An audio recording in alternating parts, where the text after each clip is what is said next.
Well, hello there, everyone. I'm going to try to do something different today for this episode. We're going to do it while I'm walking around the block. What do you think of that? I thought we'd have some fun. I'm sorry, it's going to be a bit jerky with the camera a little bit, but I'll try to hold it as steady as possible as I do my walk. So, do you remember where we left off with Sheepy Weepy Wimpy Wompy, now called Meh?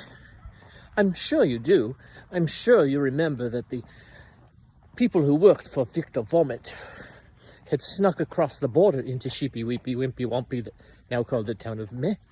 And those other ones were staying in the cabin just beyond the border.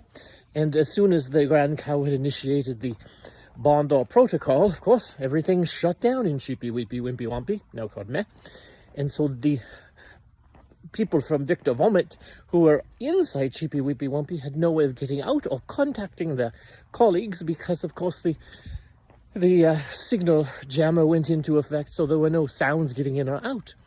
And the colleagues, of course, the co-conspirators, as you might call them, were getting nervous and worried, and had sent some messages out to Victor Vomit that something was going on. Of course, they'd all heard rumors about something happening in the great Garumphatump's barn. They didn't necessarily know that it was Terry the Pterodactyl who had been born and was just learning how to fly. And that's where we come in with the story, of course.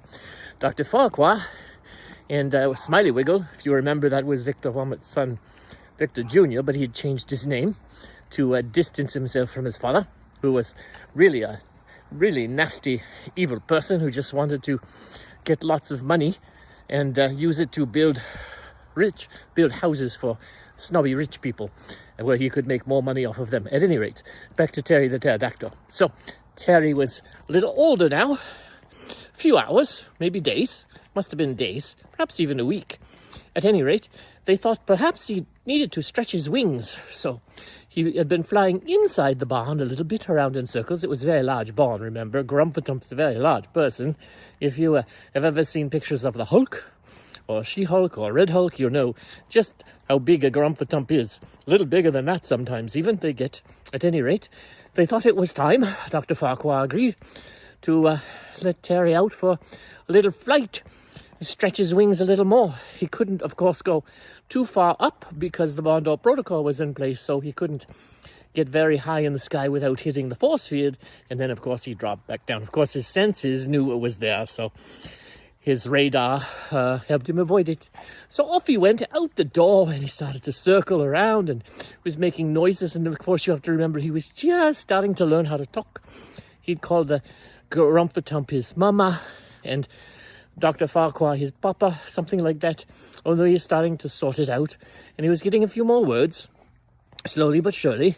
I'm sure that the technology the aliens had left that helped the animals in Sheepy Weepy Wimpy Wompy, now called Meh, had not been used to helping a dinosaur before, so this was a new thing, so it was taking a bit longer. At any rate, off he went, flying around a few times for a few days.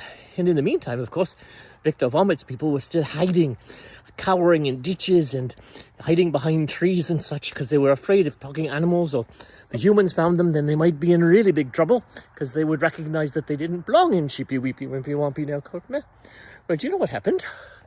On one of Terry's flights, probably the 4th day in, since the barn door protocol had been initiated, Terry noticed something way far down on the ground that he didn't recognize. And of course, then he looked closer and he started to circle down, and he realized it was people he'd not seen before. Humans. They were dressed a bit differently than everybody else in Sheepy Weepy Wimpy Wompy, now called Meh. So he was very curious. And as soon as they saw him getting closer, they started screaming for help. And that just startled Terry, of course, so he thought they needed help. So he went down to see if he could help them. So he thought, well, they're just, there's 3 of them down there, and they're just needing help, so I should maybe bring them back to the barn. So, of course, he picked one up in his beak, he picked another one up in his left claw, and the other one in his right claw. So here was flying now Bick with 3 of Victor Vomit's people in his clutches, so to speak, or mouth, and off they went back to the barn, where he delivered them promptly to Dr. Farquhar, Ferris Wheel Friendly, and the Garumphatup, and Wiggle Smiley, who was very suspicious right away and sort of recognized and wondered what just might be happening, and was very blunt and said, "Do you work for my father, Victor Vomit?" And then they got all worried. No, we didn't. We don't. We mean no harm. We were just seeing what was happening. Wiggly Smiley took a deep breath. And then the Grumpendum said, "Well, let's see, maybe we'll just feed you to Terry the Pterodactyl." Of course, he was just kidding. But that shook them up, and so they started to tell the truth, and Victor's plot and everything else about him finding out what was going on in case it was something he could sell to make more money to build big houses for snobby rich people. At any rate, it was not unexpected. And they decided the best thing they could do was contact the Grand Cow and have her come along with her husband, Mr. Bull, because he's quite intimidating, you know, with all those horns and such, and have a little chat with the three people who are in the employment of Victor Vomit. And that's where we'll leave the episode today, and we'll see what happens next week when the Grand Cow and Mr. Bull have a nice little chat conversation with Victor Vomit's people, and we'll also find out if Victor Vomit is on his way to see what's going on with the others who are on the other side of the border of Sheepy Weepy Wimpy Wompy, now called the town of Meh. So I hope you enjoyed it.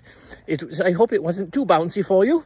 And I'm looking forward to sharing the next episode with you because, of course, I'm going to tell you a secret. Terry the Pterodactyl will talk a lot more by the time we hit the next episode. I do hope you have a great weekend, and we will see you next Saturday. Goodbye, everybody.